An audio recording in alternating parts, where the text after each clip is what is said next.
ওইটা পান্নি পান্নি কাট্টা ফিশ। ওইটা আমরা যদি আসামবাড়ি বিক্রি করি ওইটা কেউ খাবে না। আমাদের গ্রামে বিক্রি করলে ওইটা খাবে না, ওটা শহরে বিক্রি করলে খাবে, বুঝছেন? ওইটা ধরেন দেখেন, আপনারা মিটটা দেখতে পারেন কীরকম দেখা যায়, একদম সেম টু সেম ওই জিনিসটার নাম তো যে মিট দেখছে ও তো বলতে পারছে না কি কীরকম মিটটা হতে পারে।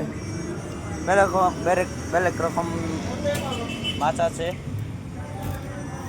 ওইটা একদম মাছের মতন মাছ, তেল তেল চিকমিক করছে, ওইটা এরকম মাছ। আর ওইটা হচ্ছে টুনা ফিশ কয়, এটা টুনা ফিশ। আর ওই একটা মাছ, ওইটারে এখানে কালাঞ্জি বলে, আর বেলেগখানে বিভিন্ন জায়গাতে শুনছি কি বলে, ভেটকি বলে, ভেটকি। একদম ফ্রেশ মাছ, এটা জিন্দা ছিল কিন্তু আইসে রাইখে মারলো মাছটাকে।